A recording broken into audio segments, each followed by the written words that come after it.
ایک حدیث پاک ہے، ترمذی شریف کی روایت ہے، اور حضرت عبداللہ بن عمر رضی اللہ تعالی عنہما سے یہ حدیث پاک مروی ہے کہ رسول اللہ صلی اللہ علیہ وسلم نے فرمایا کہ لا الہ الا اللہ لیس لها حجاب دون اللہ، لا الہ الا اللہ لیس لها حجاب دون اللہ، یعنی لا الہ الا اللہ اور اللہ کے درمیان کوئی پردہ نہیں ہے۔ سبحان اللہ، کتنی بڑی بات ہے کہ جس کلمے کو ہم پڑھتے ہیں تو رسول اللہ صلی اللہ علیہ وسلم نے فرمایا کہ لا الہ الا اللہ اور اللہ کے درمیان کوئی پردہ نہیں ہے، جس سے یہ روایت کا مفہوم آتا ہے کہ تسبیح جو ہے وہ نصف میزان کو بھر دیتی ہے، اور پھر اسی میں یہ بھی ارشاد فرمایا کہ لا الہ الا اللہ جو کوئی اخلاص کے ساتھ پڑھتا ہے تو اس کے اور اللہ کے درمیان جو حجاب ہوتا ہے، وہ جو پردہ ہوتا ہے، وہ ختم ہو جاتا ہے۔ تو اس لیے ہم کوشش یہ کر لیں کہ اپنی ڈیلی روٹین میں اس کے لیے وقت نکالا کریں۔ اگر بیٹھ کر پڑھنے کا وقت نہیں ہے تو چلتے پھرتے بھی اس کا ورد کر سکتے ہیں، خاص طور پر جب ہم بیڈ پہ جاتے ہیں، کروٹ پہ لیٹ جاتے ہیں تو ضرور ایک تسبیح ہو ہمارے پاس، تو کم از کم ایک تسبیح تو کر لیں، دو کر لیں، تو پھر جن کو ایک شوق ہوتا ہے نا تو وہ پھر 1000 تسبیح بھی پڑھ لیتے ہیں، تو جن کو عادت ہو تو چین ہی نہیں آتا۔ لیکن یہ کہ اصل مقصد اس کلمے کو اپنے دل میں اتارنا ہے، جس کو اخلاص کہا جاتا ہے، لیکن اس کا ورد کرنا بھی فائدے سے خالی نہیں ہے۔ اس لیے جب ہم لا الہ الا اللہ کہتے ہیں اس وقت یہ سوچے کہ کلمہ لا الہ الا اللہ 7 آسمان پار کر کے براہ راست اللہ سے ملاقات کر رہا ہے، اور یہ کوئی چھوٹی بات نہیں ہے، یہ حقیقت ہے۔ اس لیے مشکات شریف یا ترمذی شریف کی اس روایت میں سرور عالم صلی اللہ علیہ وسلم ارشاد فرماتے ہیں لا الہ الا اللہ لیس لها حجاب دون اللہ، لا الہ الا اللہ اور اللہ میں کوئی پردہ، کوئی رکاوٹ نہیں، یعنی اللہ تعالیٰ کا جو یہ کلمہ لا الہ الا اللہ 7 آسمان پار کر کے عرش عظیم ہی تک نہیں پہنچتا بلکہ رب عرش عظیم سے ملتا ہے، یعنی صرف یہ عرش تک نہیں پہنچتا، عرش عظیم کے رب تک یہ پہنچتا ہے۔ اس لیے سوچیں کہ لا الہ الا اللہ سے سارا عالم ختم ہو گیا، لا الہ سے، صرف لا الہ سے، کیونکہ اللہ کے علاوہ جتنا بھی ہے کوئی معبود، کوئی رب نہیں، کسی کی محبت کا میرے اوپر غلبہ نہیں ہے، کسی کا لحاظ اللہ کے آگے نہیں ہے، کسی کی اہمیت اللہ کے آگے نہیں ہے، کسی سے توقع اللہ سے بڑھ کر نہیں ہے، کسی سے امید اللہ سے بڑھ کر نہیں ہے، کسی کی ذات پر یقین اللہ سے بڑھ کر نہیں ہے، اور کسی سے وابستگی اللہ سے بڑھ کر نہیں ہے، کسی پر بھروسہ توکل اللہ سے بڑھ کر نہیں ہے، کوئی الہ نہیں ہے، کوئی لا الہ سے سارا عالم ختم ہو گیا، بس پھر ہم رہ گئے اور ہمارا رب رہ گئے۔ تو اس لیے ہم اس کو پڑھ لیں، ہم دعا کر لیں کہ ہم نے غیر اللہ کو دل سے نکالا، لیکن اے اللہ ہم سے کیا نکلے گا، ہماری کیا اوقات ہے کہ کسی انسان کی محبت کو، کسی انسان کی امید کو، کسی انسان کے اوپر بھروسے کو، کہ ایک کنبہ بنایا، ایک فیملی بنائی، ایک گروپ بنایا، اور ان سے بہت ساری امیدیں وابستہ ہیں۔ یا اللہ ہم کیا نکال سکتے ہیں؟ ہم تو ایکسپیکٹیشنز لگاتے ہی ہیں نا، انسان ہے، پھر لگاتے ہیں، پھر لگاتے ہیں، پھر دل ٹوٹ جاتا ہے، پھر لگاتے ہیں۔ لیکن اللہ ہم سے کیا نکلے گا، ہم تو کمزور ہیں۔ جس طرح چھوٹا بچہ اپنی ماں کو پکارتا ہے یا ابا ابا کہتا ہے، پروردگار ہم آپ کو رب رب کہہ رہے ہیں، اے رب اے رب۔ بندہ کمزور ہے نا، تو اللہ کو پکارے کہ اے میرے رب آپ اپنی مدد بھیج دیجئے، اور غیر اللہ کو ہمارے قلب سے، ہمارے دل و جان سے نکال دیجئے۔ جب دل و جان سے نکال کر پھر تعلق رکھے نا، پھر ہمیشہ انسان سکون میں رہتا ہے، ہمیشہ سکون میں رہتا ہے۔ تو ایسے تو نہیں نا اس کلمے کی تاثیر، لیکن اس کے لیے ہمیں اس کو سمجھنا پڑے گا کہ لا الہ کیا ہے اور الا اللہ کیا ہے۔ رسول کریم صلی اللہ علیہ وسلم فرماتے ہیں کہ جو روزانہ 100 بار لا الہ الا اللہ پڑھے گا، اس کا چہرہ قیامت کے دن 14ویں تاریخ کے چاند کے مثل چمکے گا۔ سبحان اللہ۔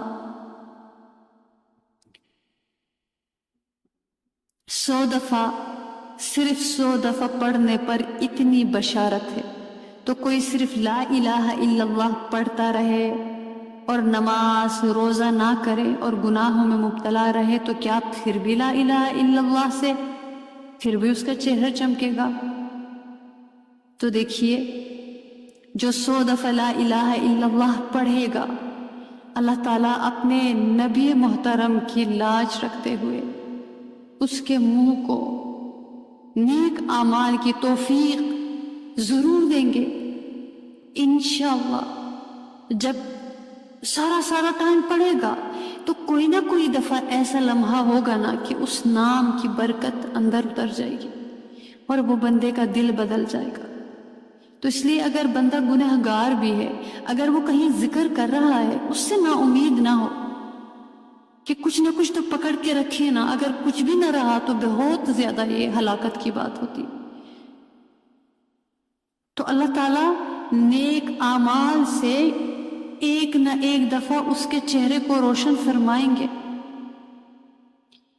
اور جو اعمال سے، بد اعمال سے انسان کا چہرہ سیاہ ہو سکتا ہے، اللہ ضرور ان بد اعمال سے بچنے کی توفیق عطا فرمائیں گے، اور اس طرح قیامت کے دن اس کا چہرہ 14ویں کے چاند کے مانند چمکے گا۔ کیونکہ یہ جو دل ہوتا ہے نا، یہ مرکز ہے، اور جو زبان ہے وہ ترجمان ہے۔ چہرہ ترجمان دل ہوتا ہے، ترجمان قلب ہوتا ہے۔ اگر دل میں اللہ اپنی تجلیات، اپنا نور نازل فرماتے ہیں تو چہرہ اللہ کا ترجمان ہوگا۔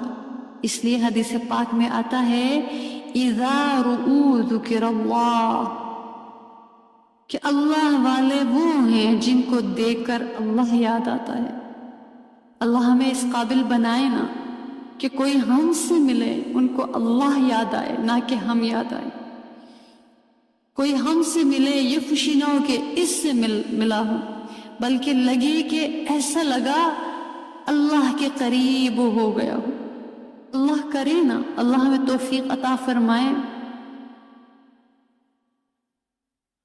تو اللہ والے وہ ہیں جن کو دیکھ کر اللہ یاد آتا ہے۔ اور یہ کن کو دیکھ کر یاد آئے گا؟ جو اپنے قلوب پر محنت کریں گے۔ تو اگر کسی شخص کے دل میں غیر اللہ ہے تو چہرہ ترجمان غیر اللہ ہوگا، ترجمان اللہ نہیں ہوگا۔ دل میں اگر کفر ہے تو چہرہ ترجمان کفر ہوگا۔ دل میں اگر نفاق ہے تو چہرہ ترجمان نفاق ہوگا۔ دل میں اگر اللہ کی محبت کا درد ہے تو چہرہ ترجمان درد دل ہوگا۔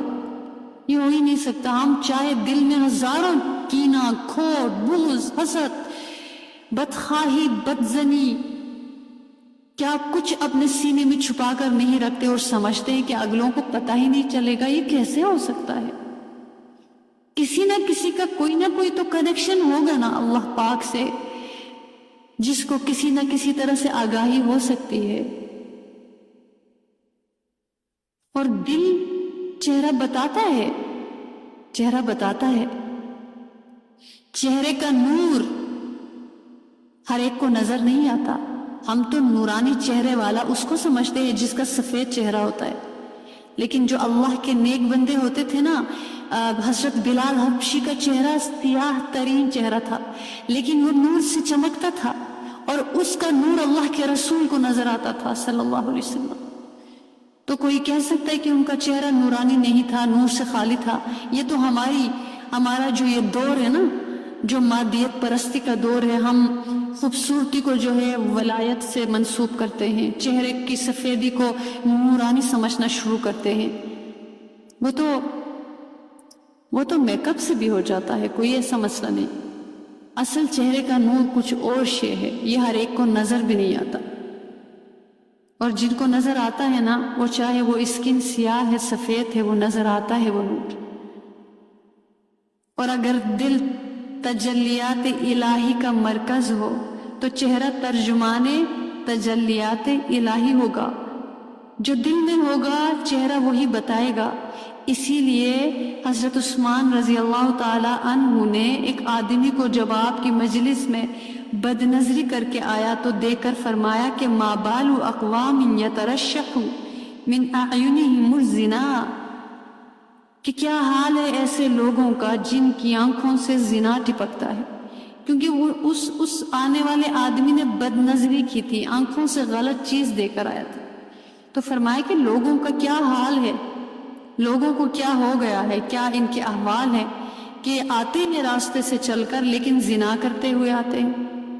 تو اب انہوں نے صرف آنکھوں کی وجہ سے پہچان لیا کہ اس نے آنکھوں سے یہ حرکت کی، کیونکہ اس کا اثر دل میں اترتا ہے اور دل کا اثر چہرے پہ آتا ہے۔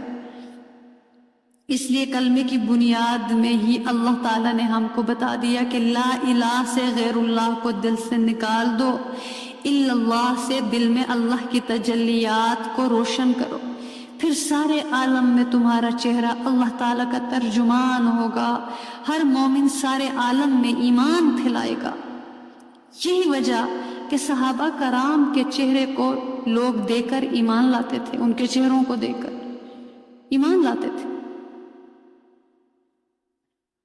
تو اس لیے کلمے کا یہ ترجمہ اللہ نے یہی بتایا نا کہ جو دل میں ہے اس کو اتارنا دل میں ہے، اور جو دل میں اترے گا وہ نظر آئے گا۔ اس لیے حدیث پاک میں یہی بتایا گیا کہ لا الہ الا اللہ لیس لہا حجاب دون اللہ، بندہ جب زمین پر لا الہ الا اللہ کہتا ہے تو اس کی لا الہ الا اللہ عرش عظیم پر جا کر بے حجاب بلا پردے کے اللہ سے ملتی ہے، کوئی پردہ نہیں ہے، کوئی رکاوٹ نہیں ہے۔ تو اس لیے اس کلمے کو ہم دل کے اندر اتار لیں، اس چھوٹے سے کلمے کے اندر۔ اسی لیے اس کی اتنی فضیلت تو بیان ہوئی ہے کیونکہ سب سے پہلے انسان غیر اللہ کو رد کرتا ہے، کوئی معبود نہیں، کوئی الہ نہیں، کوئی خدا نہیں، کوئی رب نہیں، کوئی امید کے، کوئی یقین کے قابل نہیں اس کے سوا۔ یہ نہیں کہ شک کرتے پھرے، یہ نہیں ہے کہ لوگوں کے ساتھ بد اخلاقی کرتے پھرے، لیکن اپنے دل کی امید کا مرکز اللہ سے جوڑنا چاہیے، یقین کا مرکز انہی کو بنانا چاہیے۔ تو لا الہ جو ہے یہی تو سب کچھ، ہماری انزائٹی، ڈپریشن، فرسٹریشن، ہماری بیماریوں کا، ہمارا جھگڑوں کا مرکز ہی تو یہی ہے کہ ہم نے امید ہی تو غیر اللہ سے لگا کے رکھی ہے، اور جب وہ امید ٹوٹتی ہے تو ہم چیختے ہیں، روتے ہیں، پریشان ہوتے ہیں۔ تو لا الہ میں اللہ نے جب ہمیں ایمان دیا اسی میں تو ہی بتا دیا، بہت پہلے بتا چکے ہیں نا۔ یہ ہماری غلطی ہے کہ ہم نے لا الہ پہ غور ہی نہیں کیا۔ کوئی اپنے میاں کے لیے رو رہی ہے، کوئی خاتون، کوئی بچوں کے لیے رو رہی ہے، کوئی بہن بھائیوں کے لیے، کوئی دوست احباب کے لیے، کوئی ماں باپ کی وجہ سے، کوئی اولاد کی وجہ سے۔ یہ سب ہمارے دلوں کو توڑیں گے، یا ہمیں دھوکہ دیں گے، یا ہمیں بتائیں گے کہ ہم اللہ نہیں ہیں، یا ہمیں بتائیں گے کہ ہم امید کے قابل نہیں ہیں، یا ہمیں بتائیں گے کہ ہمارے پاس، ہمارے دروازے سے ہر دفعہ تمہیں امید نہیں ملتی، ہر دفعہ نہیں ملتا۔ یا ایک وقت میں جا کے ہر ایک رشتہ بتائے گا، ہر ایک رشتہ ہمیں بتائے گا کہ میں غیر ہوں۔ اور یہ بہت ضروری ہے لا الہ میں ہم اسی کو تو رد کرتے ہیں، لیکن ہم نے لا الہ کو اس طرح سے پڑھا ہی نہیں. ہم اس طرح سے پڑھتے نا تو ہماری زندگی بدل جاتی. تو ایک تو اس کو اتار رہے. اور الا اللہ، اللہ، جب تک اللہ ہے نا، جب تک اللہ انسان کے ساتھ ہے، جنگل میں بھی منگل. اگر اللہ نہیں ہے نا، آبادی بھی ویران. اتنی مضبوطی سے ویرانی کے در بند ہوئے، دل میں اتری نہ کوئی ذات تیری ذات کے بعد. تو ہم اپنے پروردگار کو اس جگہ پہ تو لائیں نا. وہ تو ہے ہی، وہ تو ہے ہی، لیکن ہم نہیں رکھتے. جس دن ہم رکھیں گے نا، پھر ہمارا دل کائنات بن جائے گا. ہمیں کسی سے وہ توقع، وہ امید، وہ یقین کا رشتہ بنے گا ہی نہیں. اگر کسی سے کوئی رشتہ ہوگا تو وہ بھی اللہ کی وجہ سے ہوگا. اللہ کی وجہ سے جو رشتہ بنتا ہے اس کی پھر اپنی فضیلت بہت زیادہ ہے. لیکن سب سے پہلے لا الہ الا اللہ کو صرف رٹنا نہیں ہے، اس کو سمجھنا ہے، اس کے دل کے اندر اتارنا ہے. تو اللہ رب العالمین ہمیں اس کلمے پر ایمان، جو ہم ایمان کا کلمہ اس کو سمجھتے ہیں نا، اس پر بھی ایمان لانے کی ہمیں توفیق عطا فرمائے.